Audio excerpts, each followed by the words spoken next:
Hello बच्चों, नमस्कार, good afternoon. क्या हाल चाल हैं, कैसे हैं आप सभी? कैसे हो बेटा? बढ़िया है एकदम। गुड मॉर्निंग जी। ठंड हो रही है सर। इस चैप्टर के और पिछले चैप्टर के दोनों के एक साथ क्वेश्चन दूंगा। लिविंग वर्ल्ड के शायद मैंने नहीं दिए हैं, दोनों के एक साथ दे रहा हूं मैं आपको, आज ही दे दूंगा इसके साथ में। ठीक है दोस्त? ओके। हाँ, क्वेश्चंस पहले दे दूंगा बेटा, बनाने में थोड़ा सा टाइम लग रहा है और कुछ नहीं है। मैं काम करता हूं अगले दो चैप्टर के पहले ही दे देता हूं। प्लांट किंगडम और एनिमल किंगडम के एक साथ ही दे देता हूं। यानी परसों का जो लेक्चर जो होगा, कल नहीं परसों का जो लेक्चर होगा, उसमें एनिमल किंगडम और प्लांट किंगडम दोनों के एक साथ दे दूंगा आपको। ठीक है दोस्त? ओके बेटा, चलो जी, बहुत बढ़िया।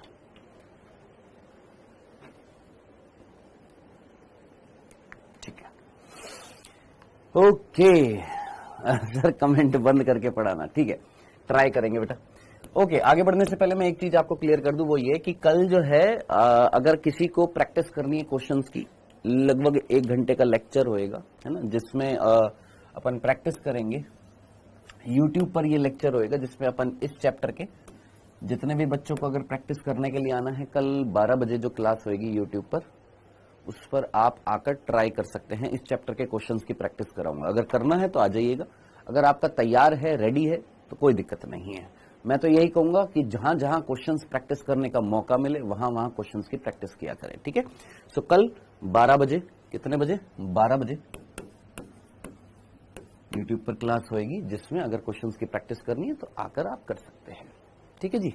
चल आइए, चैप्टर पढ़ रहे हैं जीव जगत का वर्गीकरण, जिसमें हम लोग पढ़ रहे थे कौन सा जगत? हमारा कवक जगत की बात कर रहे थे बेटा। कवक जगत में मैंने आपको वर्गीकरण बताया था। कवक जगत के पहले हम लोगों ने लक्षण पढ़ लिए थे। कवक जगत में लक्षणों में हम लोगों ने बात करी थी, कवक कैसी होती है? परपोषी होती है, परजीवी होती है, मृतोपजीवी होती है, कॉस्मोपॉलिटन होती है, इनकी कोशिका भित्ति काइटिन से बनी होती है, पॉलीसेक्राइड से बनी होती है। कवक जो होती है बेटा जी, ये इनकी स्टडी को माइकोलॉजी कहा जाता है। शायद ये बिंदु रह गया होगा, माइकोलॉजी कहा जाता है। कवक जो होती है, इनका शरीर जो होता है उसको हम कवक जाल बोलते हैं। जो हाइफा से बना होता है, वो हाइफा जो होता है पटयुक्त भी हो सकता है, पटहीन भी हो सकते हैं।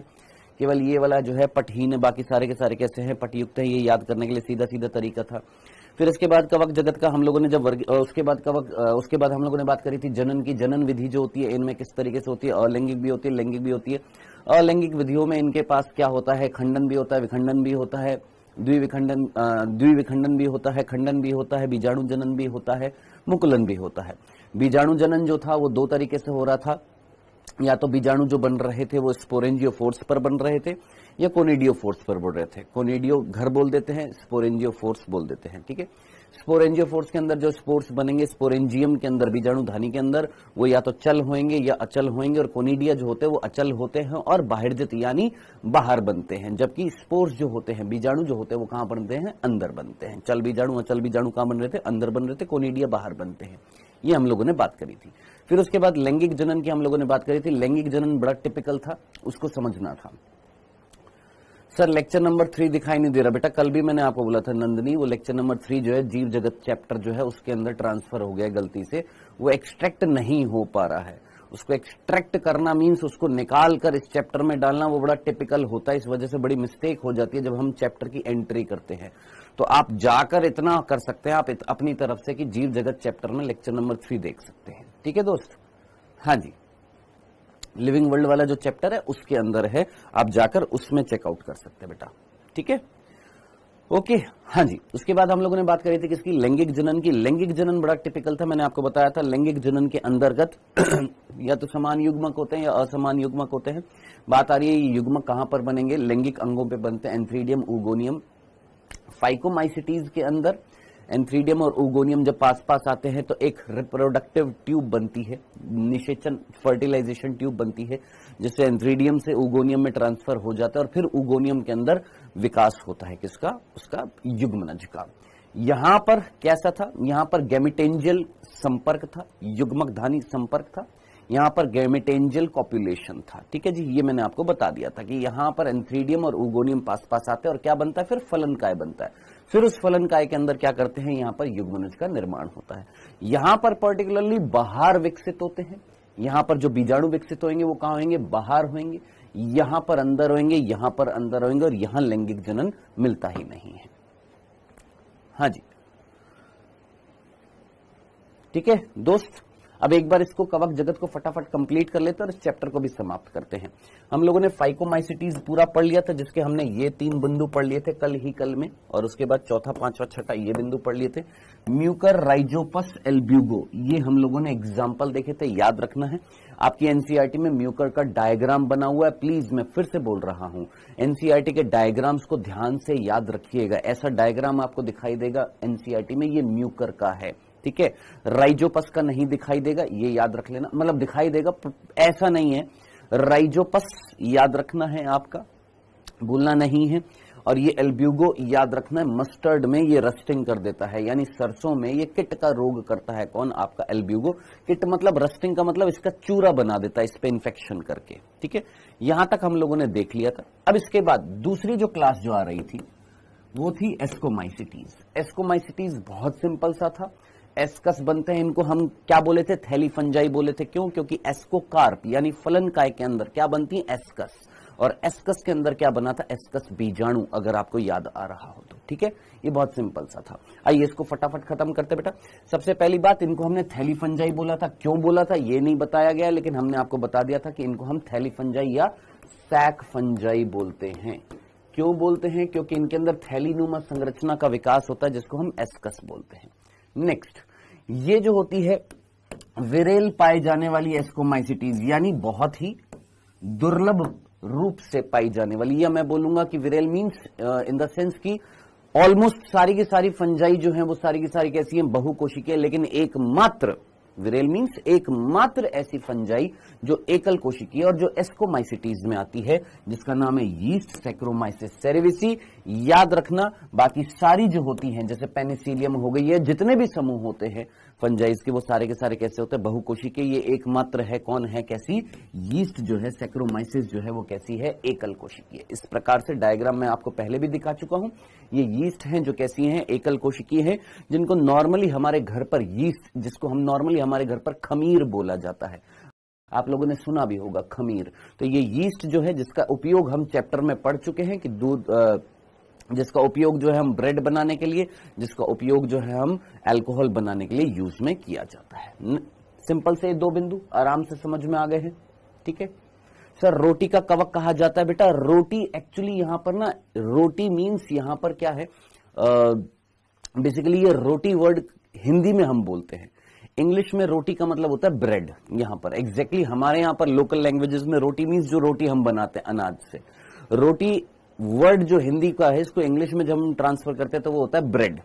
तो बेसिकली जब हम ब्रेड को खुले में छोड़ देते हैं, ब्रेड भी किससे बनाई जाती है? आटे से, मैदे से बनाई जाती है। रोटी किससे बनाई जाती है? आपके गेहूं से बनाई जाती है। मैदे से बनाई जाती है, गेहूं से भी बनाई जाती है, आप अच्छे तरीके से जानते हैं। तो यहां पर ये जो रोटी का कवक जो यहां पर लिखा होता है ना, ये बेसिकली ये रोटी का कवक, यहां पर रोटी मीन्स क्या है? यहां पर रोटी मीन्स ब्रेड है। तो ब्रेड को अगर आप खुला छोड़ देते हैं तो राइजोपस जो होता है वो इस तरीके से इसका इन्फेक्शन कर देता है। इस तरीके से काला काला काला काला एरिया जो आपको दिखाई दे रहा है, ये इन्फेक्टेड पोर्शन है। किसके द्वारा?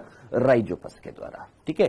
चलिए जी आगे बढ़ते हैं। यहां पर ये हमारे सिंपल से 2 बिंदु हो चुके थे। तीसरा बिंदु यहां पर, पहला थैली फंजाई बोलते हैं, दूसरा सारे के सारे बहुकोशिकीय, लेकिन एस्कोमाइसिटीज का एक सदस्य यीस्ट कैसा है? एकल कोशिकीय। तीसरा बिंदु, ये मृत जीवी होते हैं, बताने की जरूरत नहीं है। अपघटक होते हैं, बताने की जरूरत नहीं है। परजीवी भी हो सकते हैं। परजीवी मीन्स कहीं ना कहीं दूसरे जीवों पर आश्रित होते हैं पोषण के लिए। एग्जाम्पल अभी हम देख लेते हैं। शमल रागी, ये वर्ड जो होता है ये कई बार कंफ्यूज कर देता है। सर शमल रागी, इसको हम बोलते हैं कॉप्रोलाइट्स। कॉप्रोलाइट्स या कॉप्रोफेगी भी बोल देते हैं, इंग्लिश में कॉप्रोफेगी या कॉप्रोलाइट्स बोल देते हैं। इसका मतलब क्या होता है? वो जीव जो विष्टा पर, मल पर आश्रित होते हैं पोषण के लिए। जैसे मैंने आपसे पूछा, क्या आप में से किसी ने कभी खरगोश पाला है? हाँ जी। क्या आप में से कभी किसी ने खरगोश पाला है? अगर किसी ने खरगोश पाला या किसी के घर पर अगर खरगोश है तो बहुत ही ज्यादा क्या बदबू फैलाता है, वो अपने ही मल को खा जाता है। सुना है आपने? अगर नहीं सुना है तो याद रखना। क्या रैबिट्स जो होते हैं वो अपनी ही पॉटी को खा लेते हैं, अपने ही मल को खा लेते हैं। तो ऐसे जीव जो मल पर आश्रित होते हैं, मल खा लेते हैं, फीकल मटेरियल खा लेते हैं, उनको हम क्या बोलते हैं? कॉप्रोलाइट्स या कॉप्रोफेगस बोलते हैं। शमल रागी बोलते हैं। शमल रागी का मतलब क्या होता है? पशु विष्टा। पशु विष्टा का मतलब क्या होता है? पशुओं का, यानी कैटल्स का, पशुओं का जो मल जो होता है, उस मल पे, जैसे गोबर है, अब उस वो गोबर पर उगने वाली जो होती हैं वो कौन होती हैं? आपकी एस्कोमाइसिटीज के सदस्य होते हैं, याद रखना, ठीक है। तो ये मृतजीवी होते हैं, अपघटक होते हैं, साथ ही साथ ये परजीवी भी होते हैं और शमल रागी भी होते हैं। ये क्वेश्चन पूछा गया है क्या कि शमल रागी कौन से होते हैं आपके? भूल मत जाइएगा। कॉप्रोलाइट्स कौन से होते हैं? वो जो मल पर, गोबर पर, गोबर से पोषण लेकर उस पर वृद्धि करते हैं, उनको हम क्या बोलते हैं? कॉप्रोलाइट्स बोलते हैं, ठीक है। डॉग्स बेसिकली नहीं होते हैं। डॉग्स को हम कॉप्रोलाइट्स की श्रेणी में नहीं रखते हैं। वो तब होता है कि जब बिल्कुल भी पोषण नहीं मिल पाता है, तब वो करते हैं, ठीक है। बेसिकली आपका पिग, सुअर और आपके रैबिट्स जो होते हैं, इनको मेनली मुख्य श्रेणी में रखा जाता है, किसमें? कॉप्रोलाइट्स में, ठीक है जी। आगे बढ़ते हैं। नेक्स्ट चौथा बिंदु जो है इनका, ये कैसे होते हैं? पटयुक्त होते हैं। ये मैंने आपको बता दिया था। तीन जो आपने यहां पर वर्गीकरण किया है, ये सॉरी 4 वर्गीकरण किया। इन 4 वर्गीकरण में केवल ये है पटहीन, यानी यहां पर क्या मिलेगी? संकोशिका, यानी यहां पर मुक्त केंद्र की विभाजन होएगा। बाकी ये पटयुक्त है, ये पटयुक्त है, ये पटयुक्त है। तो ये डायरेक्टली याद रखना, फाइकोमाइसिटीज पटहीन है, बाकी तीनों के तीनों कैसे हैं? पटयुक्त है। ये सारा का सारा याद रखना है आपने, ठीक है। तो इनका जाल शाखित होता है और पटयुक्त होता है। पटिये मीन्स सेप्टेट, सेप्टेट होता है। अच्छा, मैंने कल आप लोगों को ये ऑलरेडी स्लाइड्स दे दी थी, आप लोगों ने पढ़कर आए हैं क्या? आप ये पढ़कर आए हैं? सर ये ऐसा क्यों करते हैं? ये पशु विष्टा से क्यों प्राप्त करते हैं? पहले तो सोच, उस पशु विष्टा में क्या होता है? क्या सेल्यूलोज होता है? दिमाग लगा। या मैं चल सेल्यूलोज छोड़, क्या उसमें कहीं ना कहीं अपाचित भोजन होता है? मल में ऐसा भोजनीय पदार्थ जिसका पाचन नहीं हो पाता, ऐसा होता है हमारे अंदर। उसमें कार्बनिक पदार्थ होते हैं। तो ये जो है उस कार्बनिक पदार्थ का अपघटन करके अपना पोषण प्राप्त करते हैं, ठीक है जी। तो ये चीज याद रखना, भूल ना जाइएगा। पशु विष्टा पर यानी कॉप्रोलाइट्स कौन से होती है? एस्कोमाइसिटीज होती है, भूल मत जाना। जुगनू समझ में आ गया? हाँ जी। जाल जो है इनका कैसा होता है? शाखित होता है और पटयुक्त होता है, सेप्टेट होता है। याद रखिएगा, डायरेक्टली याद रखने के लिए 4 जो क्लास हैं उनमें से जो पहली थी फाइकोमाइसिटीज, वो पटहीन है, बाकी तीनों कैसी हैं? पटयुक्त हैं। आगे बढ़ते हैं। ये वाला बिंदु कल मैंने आपको बता दिया था ऑलरेडी। अलैंगिक जनन जो होता है इनमें किस विधि से होता है? याद करिएगा। कल की पूरी क्लास नहीं आई है, वापस से चेक कर, कल की पूरी क्लास आ गई थी, कल रात को ही डलवा दी थी। हाँ जी, वेल डन राहुल रिचर्डसन, बहुत बढ़िया। जल्दी से सोच समझकर मुझे बताइए, कल हम लोगों ने बात करी थी अलैंगिक जनन की। अलैंगिक जनन इनमें किस विधि से हो रहा था? बीजाणु जनन से। और कौन सा बीजाणु जनन हो रहा था? दिमाग लगा। बीजाणु जनन में कौन से बीजाणु बन रहे थे? याद कर, दिमाग लगा। अरे सोच, कोई कोनिडिया वोनिडिया बन रहे थे। सोच, स्पोर्स जो थे, मैंने तेरे को बताया था याद करने के लिए। एक तो बनेंगे स्पोर्स, चाहे वो चल हो चाहे अचल हो। चल किस में थे? ऊमाइसिटीज। अचल किस में थे? जाइगोमाइसिटीज। अजी ना याद रहे, स्पोर्स किस में बन रहे हैं? बीजाणु किस में मिल रहे हैं? फाइकोमाइसिटीज। वो चल भी हो सकते हैं, अचल भी हो सकते हैं। उसके बाद बचा सिर्फ एक कोनिडिया। कोनिडिया यहां पर भी है और ड्यूटेरोमाइसिटीज में भी है। बेसिडियोमाइसिटीज नहीं, ड्यूटेरोमाइसिटीज। याद है ना? याद है ना? याद है ना? तो यहां पर किसका निर्माण होगा बेटा? बीजाणु का, जिनका नाम है कोनिडिया, जो कहां पर मिलेंगे, कहां पर बनेंगे? कोनिडियोफोर्स में। जो कहां पर बनेंगे? कोनिडियोफोर्स। कोनिडियोफोर्स को हम हिंदी में बोलते हैं क्या? कोनिडियम घर बोल देते हैं। कोनिडियोफोर्स को हम क्या बोलते हैं? कोनिडियम घर बोलते हैं। और कहां पर बनते हैं ये? क्या ये अंदर बन रहे थे या बाहर बन रहे थे, या पढ़ चुके हैं यार? सीधा सा ये वाला बिंदु ऑलरेडी आप पढ़ चुके हैं, इसमें मुझे बताने की जरूरत नहीं है, हम ऑलरेडी कल पढ़ चुके हैं कि कोनिडियोफोर्स जो है वहां पर क्या बनेंगे? कोनिडिया बनेंगे, जो अचल बीजाणु हैं, जो बाहर की तरफ बनते हैं। किस में मिलते हैं? एस्कोमाइसिटीज में मिलते हैं। और किस में मिलते हैं? ड्यूटेरोमाइसिटीज में। डंडना डंडन। चलिए जी आगे बढ़ते हैं। ये हो गया अलैंगिक जनन। लैंगिक जनन में जरा सोच, इनके अंदर क्या बना था? फलन काय था? एस्कोकार्प। जिसके अंदर कौन है? एस्कस। जिसके अंदर क्या बना? एस्कस बीजाणु। खत्म, सीधी सी बात है। हाँ जी, कोनिडियम अंकुरित होकर कवक जाल बनाते हैं। ठीक है, नॉर्मल सी बात है। ये कोनिडिया जो है ये अलग हो जाएंगे और वापस से क्या बना देंगे? कवक जाल बना देंगे। लैंगिक जनन की जब हम बात करते हैं तो यहां पर एस्कस बीजाणु बनते हैं। लैंगिक जनन में क्या बन रहे हैं? एस्कस बीजाणु बन रहे हैं। और ये किस में बन रहे हैं भैया? ये एक थैलीनुमा संरचना जिसके अंदर एस्कस, जिसका नाम है एस्कस, उसमें बन रहा है थैलीनुमा संरचना, इसलिए इनका नाम क्या पड़ा था? एस्कोमाइसिटीज बना था। एक को हम क्या बोलते हैं? एक को हम बोलते हैं एस्कस, ऐसी कई जो होती है उनको हम क्या बोलते हैं, एसआई बोलते हैं। ये एक फलनकाय में होती है जिन्हें हमने क्या बोला था, एस्कोकार्प। अब ये मत कहना सर ये समझ में नहीं है, ये ऑलरेडी हम कल डिटेल में पूरा का पूरा पढ़ चुके थे, ये पूरा पढ़ चुके हैं दोस्त। एस्कोकार्प फलनकाय हैं जिनके अंदर एस्कस हैं। एकल को एस्कस बोल दिया, कईयों को हम एसआई बोल देते हैं। एस्कस के अंदर कौन है, एस्कस बीजाणु है, खत्म बात।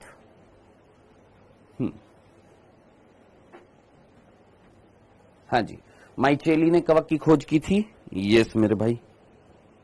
चलो आगे बढ़े, ठीक है आगे बढ़ते हैं। जो चीज इंपॉर्टेंट है उस पर फोकस करना। कीर्ति उदाहरण इसके कौन है, एस्परजिलस। क्या ये वर्ड पहले कभी सुना है? न्यूरोस्पोरा, क्या ये वर्ड पहले कभी सुना है? चलो क्लेविसेप्स नहीं सुना होगा, मैं भी जानता हूं, लेकिन क्या ये दोनों वर्ड पहले कभी आए हैं? हमने अभी तक जो आरंभ बैच में जो पढ़ रहे हैं उसमें किसी चैप्टर में ये दो वर्ड आए हैं? ये दो वर्ड एस्परजिलस और न्यूरोस्पोरा ये कहीं पर आए हैं? ये कौन से चैप्टर में आया था, किसी को याद आ रहा है? एस्परजिलस नाइगर, ये वर्ड याद आ रहा है? एस्परजिलस, डॉट लगा रहा हूं, as dot, as means Aspergillus Niger. ये कहीं आया था? अरे कोई कुछ रसायन बना था, कोई रसायन हमने प्रोड्यूस किया था, कोई सिट्रिक एसिड कुछ बनाया था, कोई सिट्रिक एसिड बनाया था। सोच, इससे कुछ सिट्रिक एसिड बना था। हाँ सर, क्या बनाया था? Citric acid. कौन से चैप्टर में पढ़ा था? मानव कल्याण में सूक्ष्म जीव में, याद आ रहा है? तो ये एस्परजिलस नाइगर से क्या बनता है? सिट्रिक एसिड बनता है। बहुत ही बढ़िया। चलिए जी नेक्स्ट, एक और केमिकल मैं आपको बता रहा हूं यहां पर, जो हमने नहीं पढ़ा है, यहां पर बता देता हूं, जिसका नाम है एफ्लाटॉक्सिन। इसका नाम होता है एफ्लाटॉक्सिन ए। ये केमिकल होता है जो इसी एस्परजिलस नाइगर से प्रोड्यूस होता है और ये कैंसर कॉज करता है। इसको हम कार्सिनोजन बोल सकते हैं। ये अगर आप नहीं जानते हैं तो याद रख लेना, कार्सिनोजन मतलब जो कैंसरस एजेंट जो होते हैं जिनसे कैंसर होता है, वो कौन सा है? एफ्लाटॉक्सिन ए, जो इसी से निकलता है। एक ग्लूकोमिक एसिड भी था, याद आ रहा है किसी को? ग्लूकोनिक एसिड भी था, किसी को याद आ रहा है? Gluconic acid, glutamic acid, gluconic acid, याद आ रहा है किसी को? याद आ रहा है? हाँ जी, Claviceps purpurea, very good. Gluconic acid याद आ रहा है? चलो जी, तो कुल मिलाकर एस्परजिलस नाइगर याद रखना एस्कोमाइसिटीज का सदस्य है, भूलना जाइएगा। दूसरा न्यूरोस्पोरा, ये वर्ड कहीं आया है? ये वर्ड कहीं आ रहा है? न्यूरोस्पोरा, ये वर्ड कहीं सुना है? Yes, gluconic acid. हाँ जी, ये न्यूरोस्पोरा कहीं पर बताया है क्या? ये न्यूरोस्पोरा कहीं याद आ रहा है? कुछ ऐसा कुछ वर्ड बताया था, कोई दो वैज्ञानिक थे, बीडल एंड टैटम, उन्होंने एक थ्योरी दी थी, one gene one enzyme, one gene one enzyme theory कुछ दी थी, परिकल्पना दी थी। हाँ जी सर, साइक्लोस्पोरिन ए, कौन था ये बालक जिसने साइक्लोस्पोरिन ए बनाया था? बेटा वो ट्राइकोडर्मा था, साइक्लोस्पोरिन ए। हाँ जी, न्यूरोस्पोरा, बीडल और टैटम ने one gene one enzyme theory दी थी, याद आ रहा है? याद आ रहा है? अब उन्होंने अपना काम किस पर किया था? इसी न्यूरोस्पोरा पर काम किया था, जिसको हम क्या बोलते हैं? Pink bread mould. क्या ये वर्ड याद आ रहा है? नहीं बताया था? बताया था, पिंक ब्रेड मोल्ड। और इसको हम एक और नाम से पुकारते हैं, याद रखना, ड्रोसोफिला ऑफ प्लांट किंगडम, पादप जगत का ड्रोसोफिला, पादप जगत का ड्रोसोफिला। तो याद रखना, पादप जगत का ड्रोसोफिला किसको बोला जाता है? न्यूरोस्पोरा को। और ये क्यों बताया था? याद कर, कि कोई भी जेनेटिकल एक्सपेरिमेंट करना होता है एनिमल्स के रिस्पेक्ट में, तो सबसे पहले किस पे हम करते हैं? ड्रोसोफिला। एक पर्याप्त, एक उपयुक्त, हम बोलेंगे क्या है, साधन है जेनेटिकल स्टडीज करने के लिए। कौन? ड्रोसोफिला। वहीं प्लांट से रिलेटेड अगर कोई जेनेटिकल स्टडी करनी पड़ती है, तो प्लांट से रिलेटेड जेनेटिकल स्टडी करने के लिए हम सबसे पहले क्या यूज में लेते हैं? न्यूरोस्पोरा लेते हैं। इसीलिए हम इसको क्या बोलते हैं, प्लांट किंगडम का ड्रोसोफिला बोलते हैं। इसको हम पिंक ब्रेड मोल्ड बोलते हैं। इस न्यूरोस्पोरा पर किसने काम किया था, बीडल और टैटम ने, और क्या दी थी, one gene one enzyme theory दी थी। और ये चीज मैंने आपको कहां पर बताई थी, जेनेटिक्स में भी बताई थी, और म्यूटेशन जब पढ़ाया था तो वहां पर भी बताई थी। और याद कर, हमने म्यूटेशन जब हेडिंग डाली थी तो उस म्यूटेशन में हमने बात करी थी म्यूटेशन को कौन कौन से वैज्ञानिकों ने यूज में लिया था। याद आ रहा है, ऐसा याद आ रहा है कि कहीं ना कहीं म्यूटेशन को यूज में कौन कौन से वैज्ञानिकों ने लिया था? क्या आपको याद आ रहा है एम एस स्वामीनाथन ने लिया था? क्या आपको याद आ रहा है बीडल और टैटम ने लिया था? क्या ऐसा कुछ पढ़ाया था? सब नीलवटे सन्नाटा हो गया है। सर हमारे कमेंट नहीं जा रहे, तेरे कमेंट आने जरूरी है, तेरे को चीजें याद दिलाना जरूरी है। मेरे कमेंट नहीं जा रहे, मेरे कमेंट नहीं जा रहे हैं, ये इंपॉर्टेंट है ब्रिजेश, है?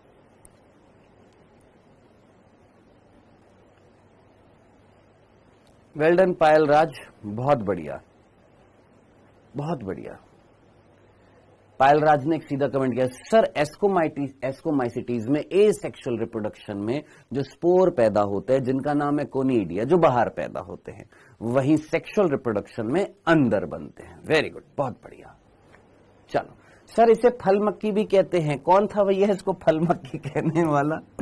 कौन था? आहा, कौन है ये? आरपी सिंह। आरपी सिंह कह रहे सर इसको फल मक्खी बोलते। आए हाय, कत्ल कर दिया तूने तो आकर अपने माट साहब का। आए हाय, कौन था ये फल मक्खी वाला? वाह, न्यूरोस्पोरा फल मक्खी था, मैं डायनासोर हूं, तू चिंपैंजी है। वाह क्या बात है, जबरदस्त।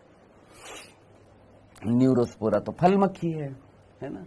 ड्रोसोफिला फल मक्खी था। अच्छा, तू कहीं इसका तो नहीं कह रहा ड्रोसोफिला फल मक्खी है? इसका तो नहीं बोल रहा। अब यही तो दिक्कत होती है ऑनलाइन में। ऑफलाइन में होता तो सीधा हाथ खड़ा करता, सर ड्रोसोफिला को फल मक्खी बोलते, मैं बोलता वाह वेरी गुड, बहुत बढ़िया, याद है तेरे को। अब तू यहां पर, अब मेरे को नहीं पता तू ड्रोसोफिला के बारे में फल मक्खी बोल रहा है कि यहाँ न्यूरोस्पोरा को फल मक्खी बोल रहा है। अब मैं तो यही सोचूंगा क्योंकि मैं न्यूरोस्पोरा के बारे में बोल रहा हूं। चल, तो क्लेविसेप्स, न्यूरोस्पोरा और एस्परजिलस नाइगर या एस्परजिलस, ये आपकी 3 एग्जाम्पल हैं किसके बेटा जी? एस्कोमाइसिटीज के। भूल ना जाइएगा, ये थी हमारी एस्कोमाइसिटीज। दूसरा समूह किस चीज का? आपका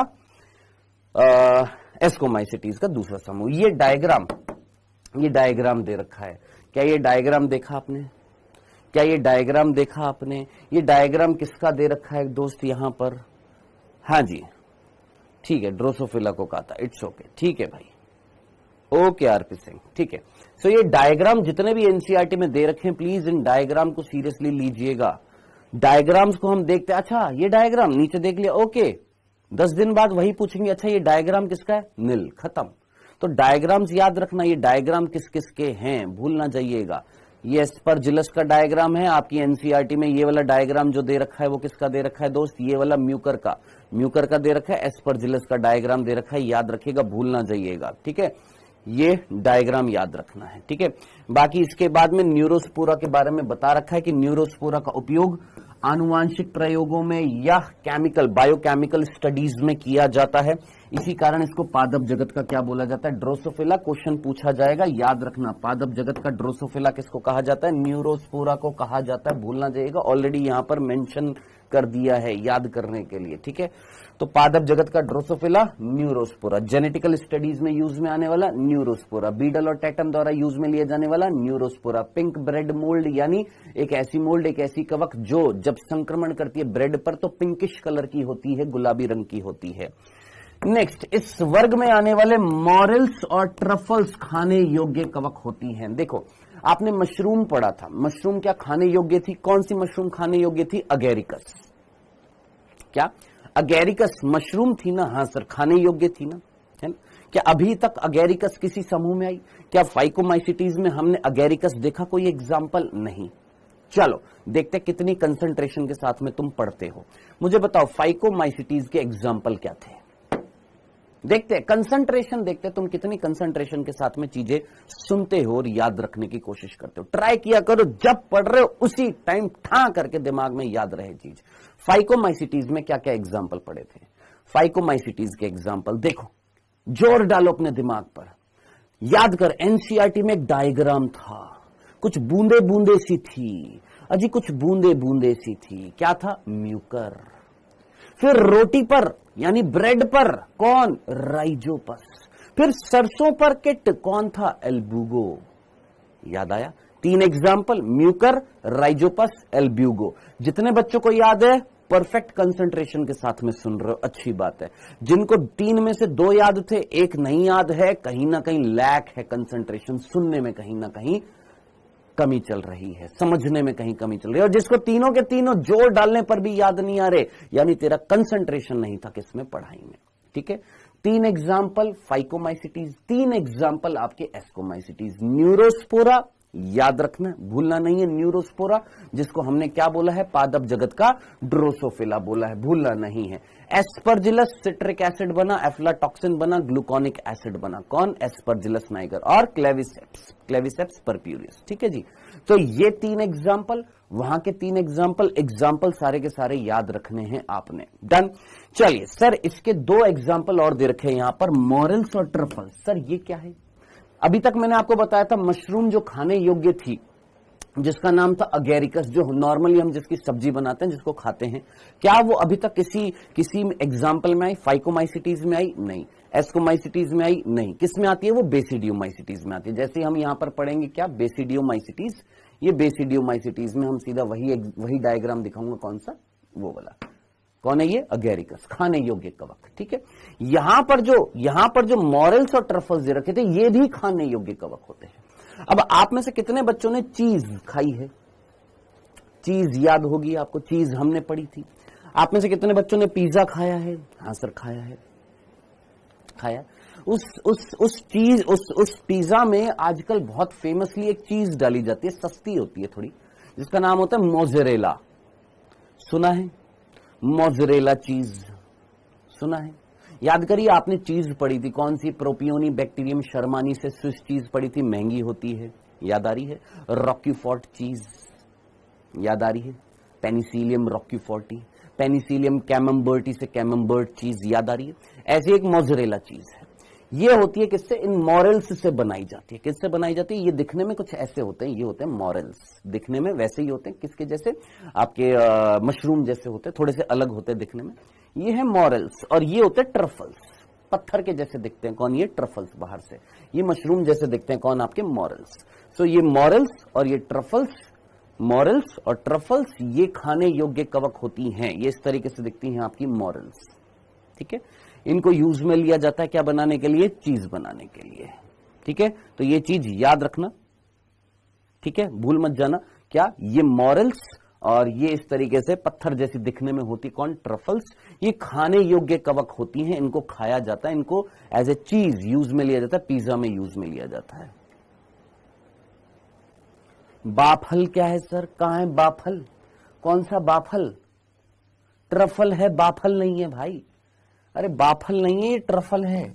कौन सा बाफल? कौन सा बाफल है? तुमको यहां पर कौन सा बाफल दिखाई दे रहा है प्रिया कुमारी? कहां दिखाई दिया है बाफल? हाँ जी, तो ये चीज याद रखनी है, भूलना नहीं है। कुल मिलाकर 5 एग्जाम्पल बन चुके हैं यहां से, न्यूरोस्पोरा, क्लेविसेप्स, एस्परजिलस, ये दोनों इंपॉर्टेंट है बहुत, भूल ना जाना। क्वेश्चन बनेगा यहां से, एक तो याद रखना बीजाणु अलैंगिक जनन में कौन से होते हैं, कहां पर बनते हैं, लैंगिक जनन में कहां पर बनते हैं, कौन से होते हैं, सैक फंजाई क्यों बोला था, एग्जाम्पल याद रखने, ये सारी चीजें याद रखनी है। ठीक है, चलिए, तो ये मॉरल्स और ट्रफल है, बाफल नहीं है, ये ट्रफल है, इसको सही कर लेना। ठीक है, ठीक है, प्लीज उसको सही कर लीजिएगा, ट्रफल्स को ट्रफल रहने दीजिएगा, बाफल मत कर दीजिएगा, वो बाफल नहीं है, वो ट्रफल है। दिखने में ऐसा लग रहा होगा बाफल है, वो ट्रफल है, याद रखना। चलिए नेक्स्ट, इसके बाद हम बात करते हैं किसके बाद में, मॉरल्स, ट्रफल्स, बाफल नहीं है, ट्रफल है। इसके बाद तीसरी क्लास जो आती है वो कौन सी आती है बेटा जी? आपकी बेसिडियोमाइसिटीज। अच्छा, बेसिडियोमाइसिटीज से पहले एक डायग्राम और भी यहां पर दिख रहा है, ये किसका डायग्राम है? ये डायग्राम किसका है? हाँ जी, ये है, कल मैंने आपको बता दिया था, कौन? पेनिसिलियम का। कौन है गुरु? ये हमारा पेनिसिलियम।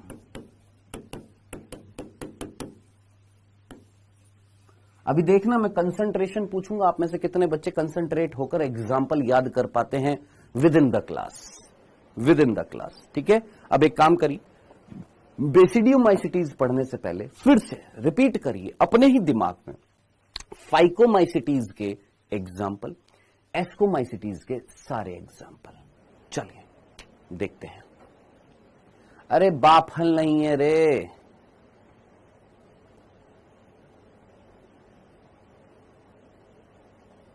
अरे या तो वो पफ बॉल होएगा, क्या होएगा, पफ बॉल होएगा, वो तो बाफल बाफल लगी पड़ी है, तुम पागल तो नहीं हो गए, पफ बॉल है वो। क्या है पफ बॉल, अभी आएगा, रुक जाओ। हाँ जी, जल्दी से कमेंट सेक्शन में लिखने से बेहतर है अपने आप अपने मन में दोहराइए फाइकोमाइसिटीज के एग्जाम्पल और एस्कोमाइसिटीज के एग्जाम्पल। एस्कोमाइसिटीज के 6 एग्जाम्पल, फाइकोमाइसिटीज के 3 एग्जाम्पल।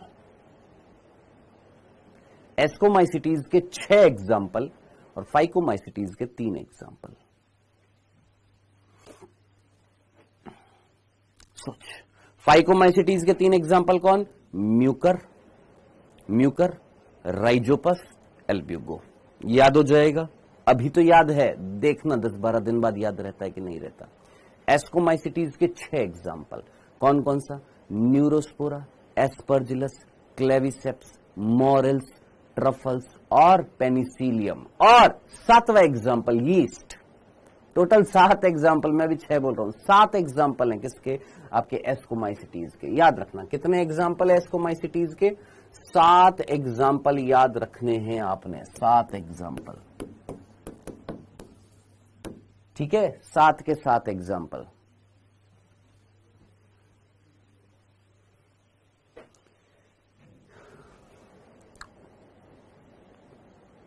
सीमा पटेल, सीमा पटेल, यहां पर तुमको लगता है हम मजाक कर ले हैं बेटा, हैं?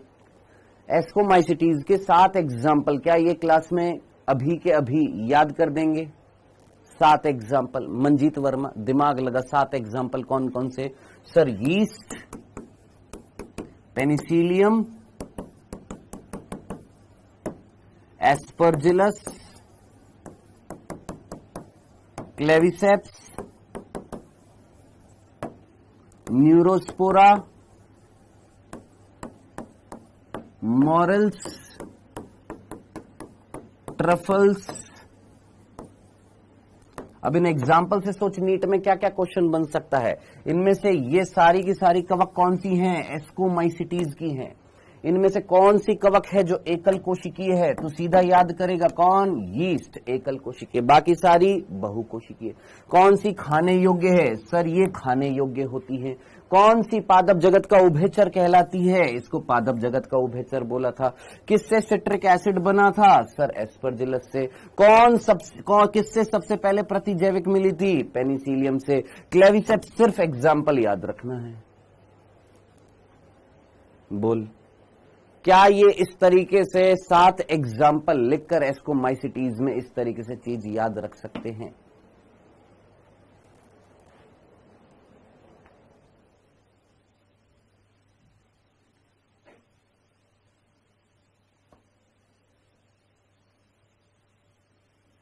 वाह, एक बच्चे ने बहुत अच्छी ट्रिक बता दी यार, कसम से मजा आ गया। काश हमारे पूरे भारत जगत में ऐसे लोग हों।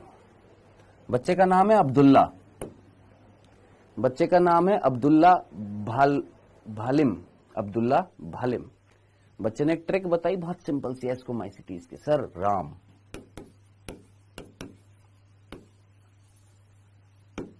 इस वर्ल्ड में जितनी भी ये सारी चीजें हो रही है सारी खत्म हो जाएंगी अगर हमारा नेचर ही ऐसा हो जाए। Ram, Rhizopus, Albugo, Mucor. Well done, बहुत ही बढ़िया। Rhizopus, Albugo, Mucor, very good. किसकी है? फाइकोमाइसिटीज की। एस्कोमाइसिटीज के 3 एग्जाम्पल कौन कौन सा? ये सारे 3 एग्जाम्पल हैं। Well done Abdullah, very good.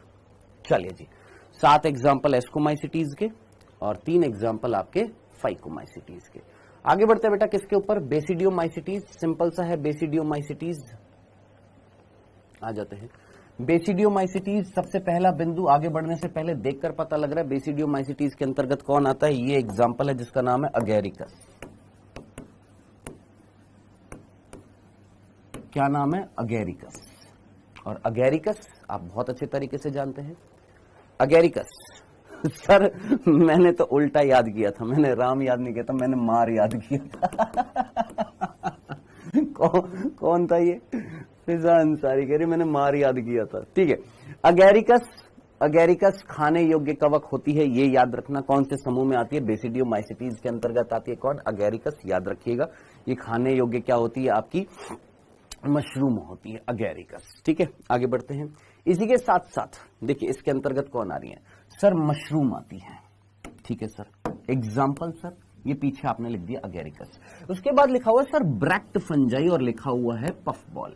ये क्या है सर? ये ब्रैक्ट फंजाई क्या है और ये पफ बॉल क्या है? आप लोग घास में चलते होंगे या पेड़ों के पास कभी जाते होंगे, इस तरीके के बारिश का मौसम जब आता है तो छतरी जैसी कुछ कवक दिखती है आपको, कुछ इस प्रकार की, ऐसी छतरी टाइप की है ना, इस तरीके। छतरी को हम बोलते हैं ब्रैक्ट यहां पर। तो ये छतरी नुमा ये जो आपको दिखाई दे रही है ये है ब्रैक्ट फंजाई। इनको हम क्या बोलते हैं? ब्रैक्ट फंजाई बोलते हैं। छतरी के समान की जो ये होती है, ये भी छतरी जैसी होती है, लेकिन ये जो होती है प्रॉपर इस तरीके से फैलाव होता है कि प्रॉपर ये कैसी दिखती है? छतरी नुमा दिखती है। इनका तो ये भाग फूला हुआ होता है ऊपर का। ठीक है, ये होती है प्रॉपर आपकी ब्रैक्ट फंजाई होती है। जैसे ब्रैकेट नहीं लगाते हम इंग्लिश में, ब्रैकेट लगाते हैं इस तरीके से छतरी नुमा, बस उसी प्रकार हमने क्या बोल दिया, ये ब्रैक्ट फंजाई कहलाती है, जो आपको घास में या पेड़ों के तने के ऊपर दिखती है। ये है पफ बॉल। ये है कौन? Puff ball. बाफल, बाफल जो तुम कर रहे थे ना, बाफल बाफल, ये है पफ बॉल। ये फूली हुई फंजाई होती है। पफ का मतलब क्या होता है? फूला हुआ भाग। याद रखना, पफ का मतलब क्या होता है? फूला हुआ भाग।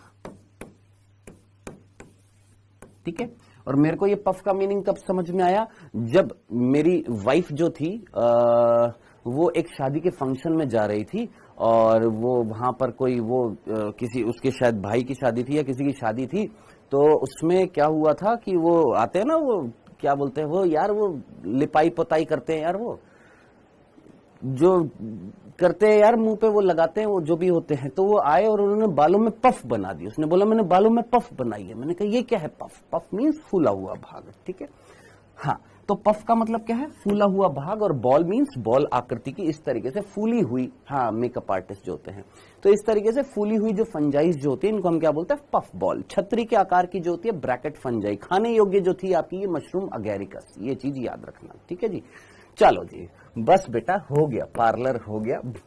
हो गया, आगे आ जाओ ब्यूटिशियन, पार्लर, महिला गैराज वाले। महिला गैराज वाले। चलिए जी, सो आई होप आपको ये पहला बिंदु समझ में आ गया होगा बेसिडियोमाइसिटीज का। दूसरा, ये कहां पर मिलते हैं बेटा? मैंने आपको अभी दिखा दिया कहां पर मिल रहे हैं। ये घास में मिलते हैं, यानी मृदा में मिल सकते हैं। पेड़ों के लट्टे या वृक्ष के ठूंठ, यानी पेड़ों का जो तना जो होता है वहां पर मिल सकते हैं। ठूंठ का मतलब डंडी, डंठल, वहां पर मिलते हैं। सजीव पादपों के अंदर परजीवी के रूप में भी मिल सकते हैं, जैसे किट या कंड। अब ये किट और कंड क्या होता है? किट होता है रस्ट, और कंड जो होता है इसको हम बोलते हैं स्मट। अब ये दिखने में कैसा होता है? देखो, रस्ट का मतलब तो तुमको समझ में आ गया कि किसी के ऊपर जाकर चिपक जाना और चिपक कर उससे पोषण निकालते रहना, जिससे उसको छिद्रित कर देना, उसको मतलब एक तरीके से पोरस कर देना, उसको बुरादे में कन्वर्ट कर देना, उसका चूरा कर देना। तो वो जो चूरा जो होता है उसको हम क्या बोलते हैं? रस्ट बोलते हैं। ठीक है, ये स्मट क्या होता है? ये जिसको हम हिंदी में बोलते हैं, इसका एक वर्ड था, स्मट को हम बोलते हैं अतिरिक्त,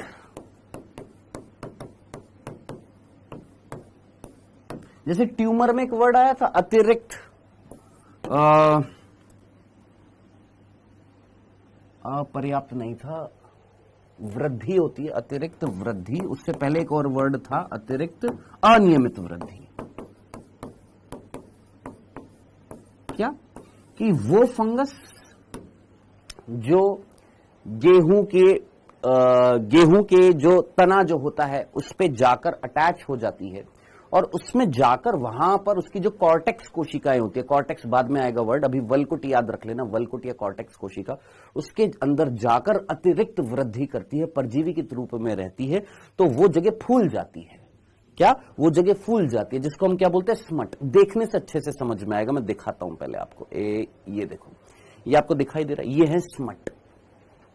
ये जो दिखाई दे रहे हैं ये आपके ये जो संरचनाएं जो होती है इनको हम क्या बोलते हैं, स्मट बोलते हैं। और देख, ये दिख रही है, ये कॉर्न में, मेज में, इस तरीके से आपको ये क्या दिखाई देते हैं, स्मट दिखाई देते हैं। इनको हम क्या बोलते हैं, कंड बोलते हैं। तो याद रखना। हाँ जी, yes Alina Shaikh, previous year question में पूछा गया था। हाँ जी, these structures are called smut. ये अतिरिक्त अनियमित वृद्धि होती है यहां पर जब फंगल इन्फेक्शन होता है, तो इसको हम क्या बोलते हैं, स्मट बोलते हैं। ठीक है जी, तो ये चीज याद रखना। ये स्मट करने का काम कौन करता है, ऑस्टिलेगो करता है। अब ये ऑस्टिलेगो किसमें करता है बेटा जी, याद रखना, ये कॉर्न में करता है। किसमें करता है, कॉर्न में करता है, मक्के में करता है। तो मक्के में कंड पैदा करने का काम कौन करता है, ऑस्टिलेगो करता है। उसी प्रकार पक्सीनिया, और ये पक्सीनिया वर्ड स्टार्टिंग में आया था जब फंगस हमने स्टार्ट किया था। ये पक्सीनिया जो होता है इस प्रकार, ये देखिए, ये इस प्रकार, ये गेहूं का तना है। उस गेहूं के तने में ये बुरादा सा दिखाई दे रहा है, रेड कलर का। ये रिश कलर का नहीं दिखाई दे रहा, मैं जूम करके दिखाऊंगा तेरे को। ये देख, इस तरीके से लाल लाल रंग का ये बुरादा सा पैदा हो गया, ये रस्टिंग हो गई, ये जंग जैसी कंडीशन यहां पर पैदा हो जाती है। तो इसको हम बोलते हैं रस्टिंग, रस्ट बोला जाता है। और ये करने के लिए रिस्पॉन्सिबल कौन होता है, आपका पक्सीनिया होता है। किसके अंदर होता है, गेहूं के अंदर होता है। तो गेहूं में कीट का रोग, गेहूं में रस्टिंग के लिए रिस्पॉन्सिबल कौन है, पक्सीनिया। मक्के के अंदर कंड पैदा करने का काम कौन करता है, ऑस्टिलेगो। और अगेरिकस कौन है, मशरूम है। क्या ये 3 एग्जाम्पल अभी के अभी याद हो जाएंगे?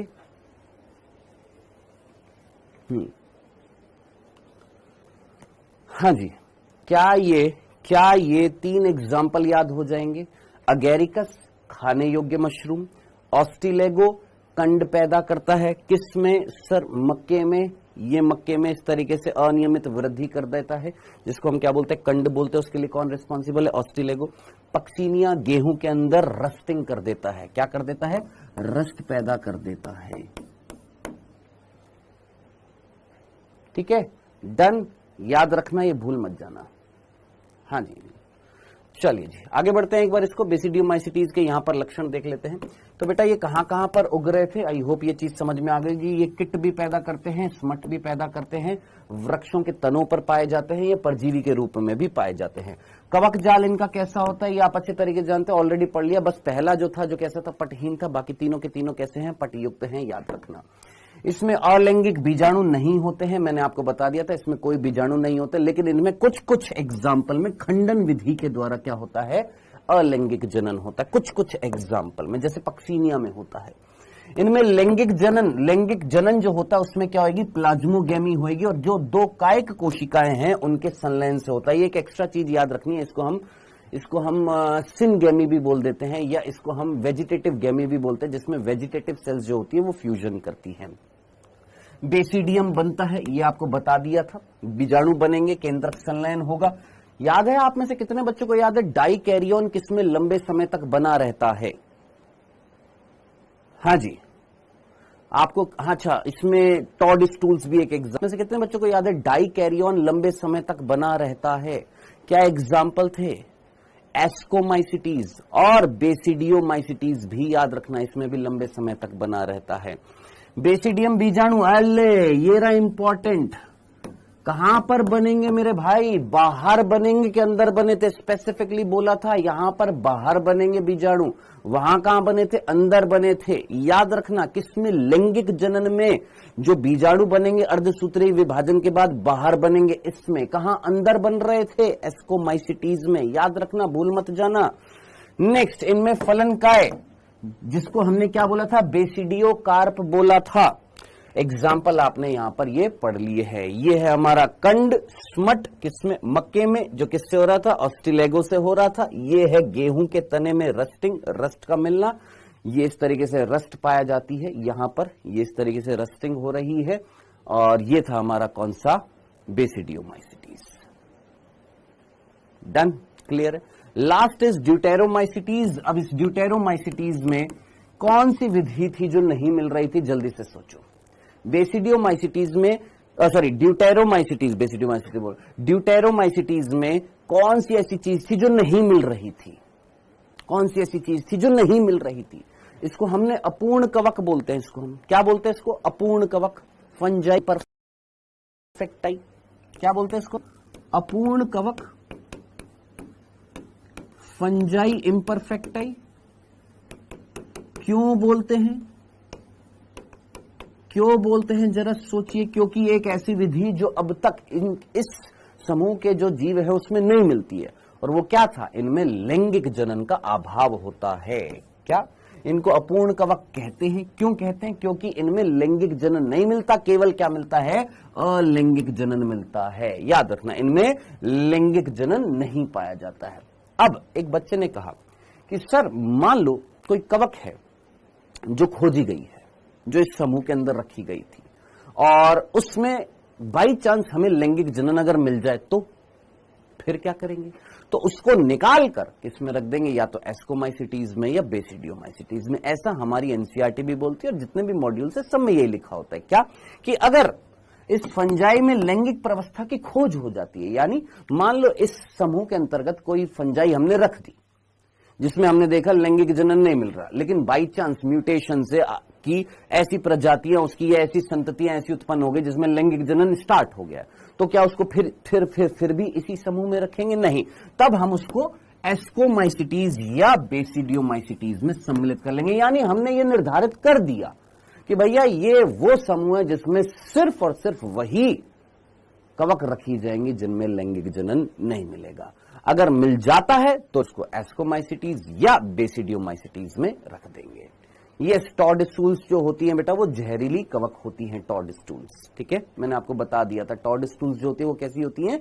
जहरीली कवक होती हैं। ठीक है, ड्यूटेरोमाइसिटीज केवल अलैंगिक बीजाणु। अब अलैंगिक बीजाणु कौन सा था बताने की जरूरत नहीं है। आपके एस्कोमाइसिटीज में और ड्यूटेरोमाइसिटीज में जो अलैंगिक बीजाणु बन रहे थे वो कौन बन रहे थे? कोनिडिया बन रहे थे। और कोनिडिया बाहर बनते हैं, बाहर बनने के बाद अलग हो जाते हैं और वापस से क्या बना देते हैं? पूरा कवक जाल बना देते हैं।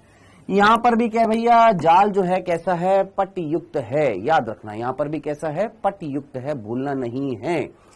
इसमें से कुछ सदस्य इसके कैसे होते हैं? मृत जीवी होते हैं, परजीवी होते हैं, लेकिन ज्यादातर जो होते हैं ये अपशिष्ट अपघटक होते हैं और खनिजों के चक्रण में हेल्प करते हैं। मेजरली ये इनकी बात बोल दीजिए, ये सारी की सारी कवक मेजरली कैसी होती है? अपघटक होती है, खनिजों के चक्रण में हेल्प करती है। लेकिन क्वेश्चन कैसा बनेगा?